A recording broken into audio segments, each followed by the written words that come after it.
बेरोजगारी या पीपीपी जो पोर्ट प्रॉपर्टी आईडी है उसका मुद्दा उठा तो इन मुद्दों पर जनता वोट देगी या फिर जो स्थानीय मुद्दे हैं हर विधानसभा क्षेत्र के उनके मुताबिक जनता फैसला करेगी कि आने वाली सरकार किसकी होगी, उनका जनप्रतिनिधि कौन होगा।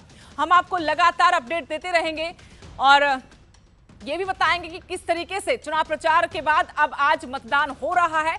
चुनाव आयोग के 1 बजे के आंकड़े के मुताबिक 36.69% वोटिंग हो चुकी है। मेरे सहयोगी कैथल से वीरेंद्र पुरी जुड़ गए हैं।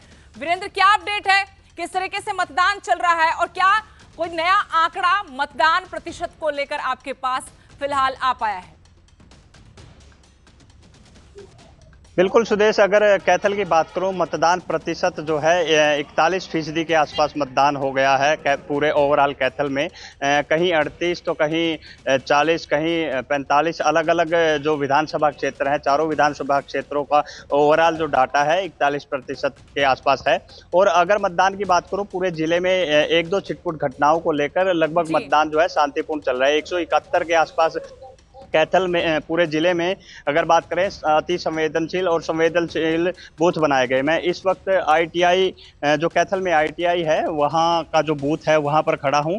पैरामिलिट्री फोर्स और पुलिस फोर्स यहां पर लगाई गई है क्योंकि अति संवेदनशील ये बूथ जो है यहां पर बताया गया है। और पिछली बार की अगर बात करूं, पिछली बार भी यहां पर कुछ अप्रिय घटनाएं हुई थी पिछले विधानसभा चुनाव में।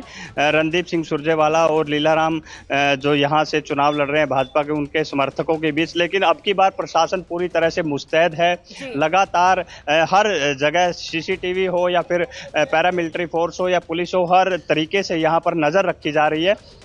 आप देख सकते हैं पैरामिलिट्री फोर्स के जो जवान है यहाँ पर तैनात है, पुलिस के जवान तैनात है। लगातार प्रशासन के द्वारा मतदाताओं को, कार्यकर्ताओं को, हर उस शख्स को जागरूक किया जा रहा है। और अति संवेदनशील जो एरिया है उनमें लगातार गश्त भी है। अब एक घटना थोड़ी देर पहले सामने आई थी गांव सिरदा से, जो कलायत विधानसभा क्षेत्र का गांव है। वहां पर जो आज़ाद उम्मीदवार है अनीता ढुल बड़सीकरी और जो जयप्रकाश के बेटे हैं विकास सारण, उनके समर्थकों के बीच थोड़ी झड़प हुई थी टेंट लगाने को लेके। लेकिन प्रशासन की तरफ से वहां पर अतिरिक्त फोर्स भेजी गई है और जो स्थिति है वो फिलहाल नियंत्रण में है। वहां पर एसपी ने भी वहां पर मुआयना किया था। इसके अलावा अब अगर बात करूं तो डीएसपी को वहां पर, ललित कुमार को वहां पर तैनात कर दिया गया। लेकिन पुलिस पूरी तरह से मुस्तैद है, पूरी तरह से हर स्थिति पर नज़र रखे हुए है। और वोटिंग जो प्रतिशत है वो लगभग इस वक्त पूरे चारों विधानसभा क्षेत्रों में 41% के आसपास हो गया है। जी सुदेश। वीरेंद्र, आज सुबह ही रणदीप सुरजेवाला से बात कर रहे थे हमारे सहयोगी, तो उन्होंने फिर से कहा कि अगर चुनाव नहीं लड़ा मैंने विधानसभा का, इसका मतलब ये नहीं है कि मैं कोई सरकार चलाने की आकांक्षा नहीं रख सकता। मेरे अंदर अभी भी आकांक्षा है, यानी उनके मन में अभी भी सीएम बनने को लेकर सपना तो है और वो दावेदारी भी जता रहे हैं।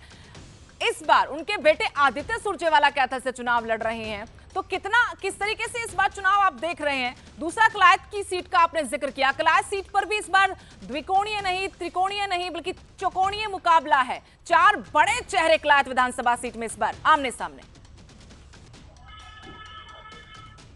बिल्कुल सुदेश, कलायत की ही अगर बात करें तो वहाँ बहुकोणीय मुकाबला हम कह सकते हैं क्योंकि इनेलो के अगर कहें रामपाल माजरा जो प्रदेशाध्यक्ष हैं इनेलो के, वो मैदान में हैं। इसके अलावा कलायत के से जो पूर्व